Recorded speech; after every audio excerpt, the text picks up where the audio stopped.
Let's go Broncos! The buzz behind the scenes at the Denver Broncos is electric, and I have a few important things to share right now. We all know the Broncos have their sights set on the Super Bowl, and to get there, Sean Payton needs a deep, high-quality roster. I'm about to reveal everything I'm hearing from inside the walls of Dove Valley, but before we get started, enjoy this, but only if you're a true Broncos fan. If you've been with this team for 20-plus years, even better. If possible, leave a comment like this: Go Broncos! This is our Super Bowl. Now let's get right to it, because this draft could have changed everything. We've heard the names that have started to be talked about: Jade, Barron, R.J. Harvey, Pat Bryant. They're all being talked about, and rightfully so. But who is the sneakiest and potentially most impactful pick of the entire 2024 NFL Draft? That happened when George Payton and Sean Payton made a brilliant move, moving back to the third round to secure a name few were looking at: Savon Jones. This could end up being the biggest bargain of the draft. Savon Jones is not your average mid-round pick. This guy didn't just perform well at the combine, he dominated. His RAS, relative athletic score,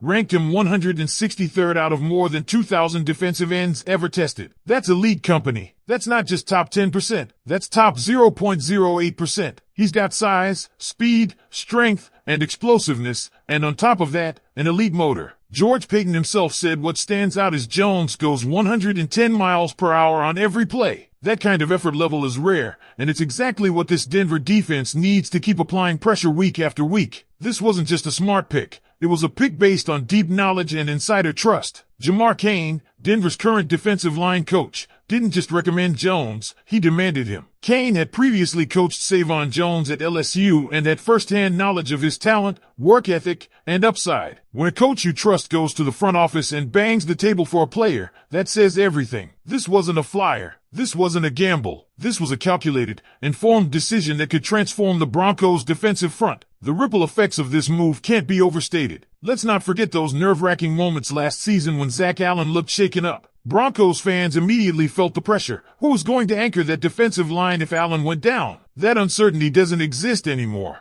Denver now has depth and talent in the trenches: Malcolm Roach, John Franklin Myers, Zach Allen, and Savon Jones. And Jones isn't just there to plug a hole. He's a player who can line up across the line and make an impact from anywhere. Just take a look at the film from the Senior Bowl. Jones lined up against top-tier offensive linemen, many of them projected first-rounders, and consistently wrecked plays. He didn't just hold his own, he dominated. He bulldozed through blocks, got into the backfield, and disrupted everything. This isn't speculation, it's on tape. And it wasn't just Broncos fans who noticed. Dom, a draft analyst covering the New York Jets, was at the Senior Bowl and was vocal about wanting Jones for the Jets in the second round. His reaction when Denver took him? Frustration. That tells you all you need to know. Even outside of Broncos country, evaluators were high on Jones, and some were shocked he lasted as long as he did. Brian Baldinger, former NFL guard and now respected analyst, was another voice calling Jones a second-round talent. Baldinger's breakdown showed exactly what Denver saw: strength, explosiveness, technique,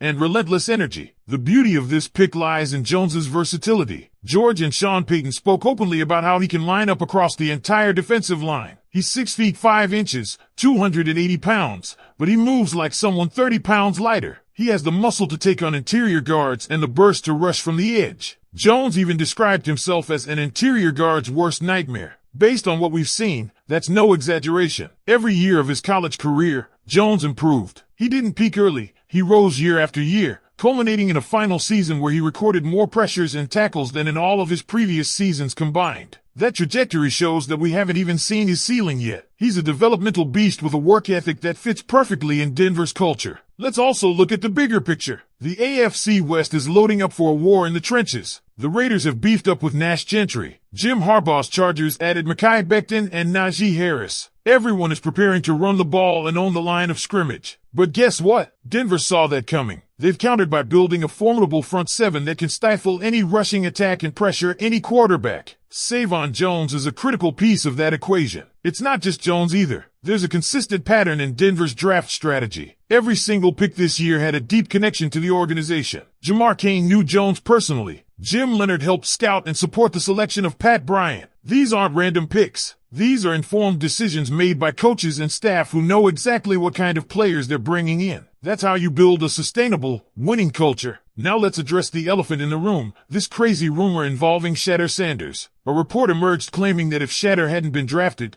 the Broncos were ready to offer him a contract as an undrafted free agent. Some fans brushed it off as nonsense, others believed there might be a kernel of truth. Was Sean Payton genuinely interested in bringing Deion's son into the building? Was it a favor, a PR move, or just curiosity? One thing's for sure, it didn't happen. Bo Nix is clearly the franchise guy, and Sean Payton knows it, but it does raise questions about how much Denver is watching what happens across town with Coach Prime and CU. Looking forward, here's what has fans truly excited. This Broncos team isn't just better now, it's built to keep getting better. With Russell Wilson's contract finally off the books, Denver will enter next offseason with $70 million in cap space. The year after, $140 million.